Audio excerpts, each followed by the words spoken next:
छोटे उद्योगों को सहायता मिलेगी। नकदी सहायता, ट्रेड्स के साथ एमएसएमई को 7 लाख करोड़ से अधिक धनराशि उपलब्ध कराई गई है। इसकी पूरी क्षमता का लाभ देने के लिए मैं 4 उपायों का प्रस्ताव करती हूँ। 1, केंद्रीय सार्वजनिक क्षेत्र के उद्यमों द्वारा एमएसएमई से सभी खरीद के लिए ट्रेडर्स को लेन देन निपटान प्लेटफॉर्म के रूप में उपयोग करने का निर्देश करना, जिससे यह अन्य कॉरपोरेट के लिए एक मानक बन सके। 2, ट्रेडर्स प्लेटफॉर्म पर बीजक छूट हेतु सीजीटीएमएसई के माध्यम से ऋण गारंटी सहायता तंत्र शुरू करना। 3, सस्ते और त्वरित वित्त पोषण को प्रोत्साहित करने के लिए एमएसएमई में सरकारी खरीद के बारे में वित्त प्रदाताओं के साथ सूचना साझा करने हेतु जेम को ट्रेडर्स को जोड़ना। 4, ट्रेड्स प्राप्तियों को आस्ति समर्पित प्रतिभूतियों के रूप में शुरू करना, जो एक द्वितीयक बाजार के रूप में सहायता करेगा और नकदी एवं लेन देन के निपटान को बढ़ाएगा। पेशेवर सहायता, सरकार विशेष रूप से टियर 2 और टियर 3 कस्बों में कॉरपोरेट मित्रों का एक संवर्ग तैयार करने के लिए अल्पावधि मॉड्यूलर पाठ्यक्रमों और व्यवहारिक टूल्स की डिजाइन करने हेतु ICAI, ICSSI, ICMAI जैसे पेशेवर संस्थानों को सुविधा प्रदान करेगा। यह प्रमाणित अर्ध पेशेवर MSME को किफायती लागत पर अनुपालन अपेक्षाओं को पूरा करने में सहायता करेंगे। पिछले दशक में हमारे सरकार ने बहुत सारे कदम उठाए हुए हैं जन अवसंरचना के लिए, नए वित्तीय जिसमें बड़े पैमाने पर बढ़ाने के लिए कई पहलें की हैं। हम NIIF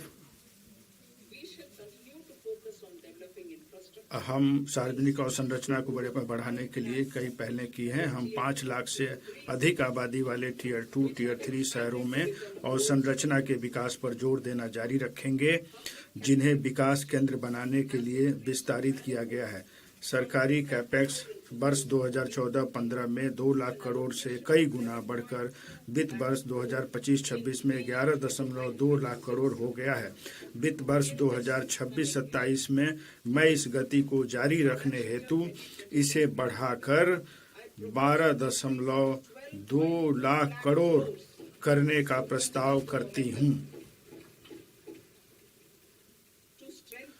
और संरचना विकास और निर्माण चरण के दौरान जोखिमों के संबंध में निजी डेवलपर्स के विश्वास को मजबूत करने के लिए मैं ऋणदाताओं को दूरदर्शिता से सुविचारित आंशिक ऋण गारंटी उपलब्ध कराने हेतु एक अवसंरचना जोखिम गारंटी निधि स्थापित करने का प्रस्ताव करती हूँ।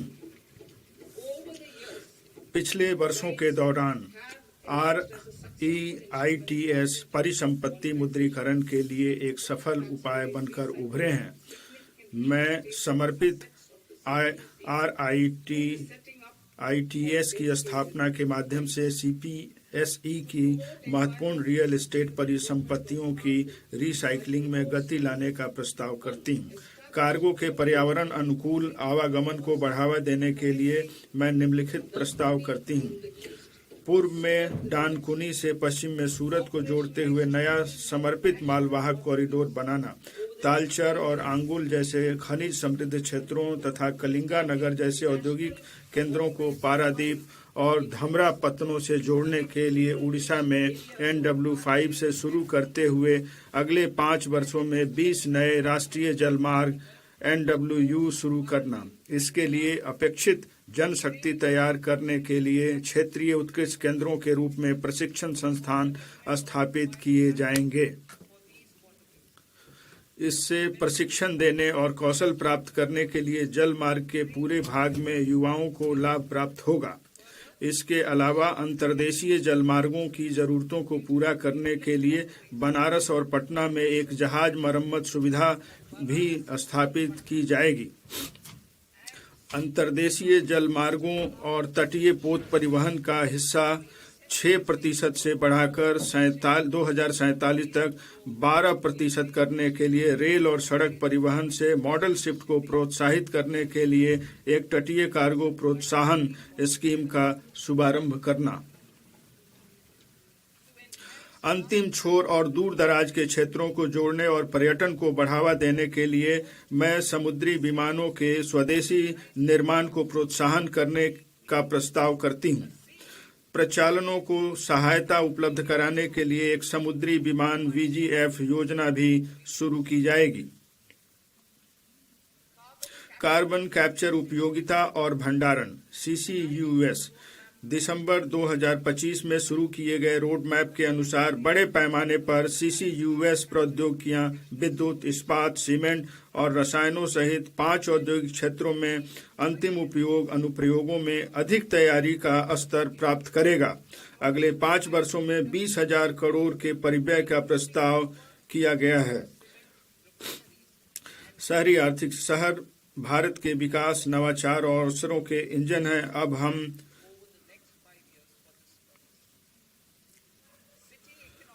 शहरी आर्थिक क्षेत्र। शहर भारत के विकास, नवाचार और अवसरों के इंजन हैं। हम अब टियर 2 और 3 शहरों तथा तीर्थ कस्बों पर भी ध्यान केंद्रित करेंगे जिन्हें आधुनिक अवसंरचना और बुनियादी सुविधाओं की आवश्यकता है। इस बजट का लक्ष्य उनके विशिष्ट विकास कारकों के आधार पर शहरी आर्थिक क्षेत्रों का मानचित्रण करके समूहों की आर्थिक शक्ति का उपयोग करने के लिए शहरों की क्षमता को और अधिक बढ़ाना है। सुधार सह परिणाम आधारित वित्त पोषण तंत्र से चुनौती मोड के माध्यम से उनकी योजनाओं को लागू करने के लिए 5 वर्षों में प्रति CER 5,000 करोड़ का आवंटन प्रस्तावित है। पर्यावरण से सतत यात्री प्रणालियों को बढ़ावा देने के लिए हम शहरों के बीच विकास संयोजक के रूप में 7 उच्च गति रेल कॉरिडोर अर्थात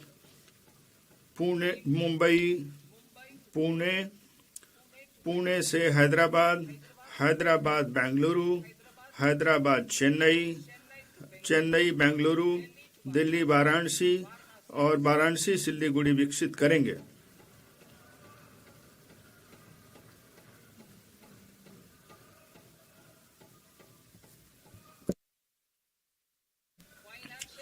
वित्तीय क्षेत्र।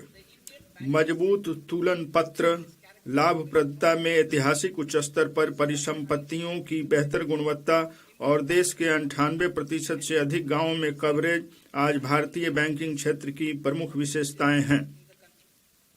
इस समय हम इस क्षेत्र के सुधार प्रेरित विकास पथ को जारी रखने के लिए जरूरी उपायों के भविष्यवादी रूप से मूल्यांकन करने के लिए बेहतर स्थिति में हैं। मैं वित्तीय स्थायित्व समावेशन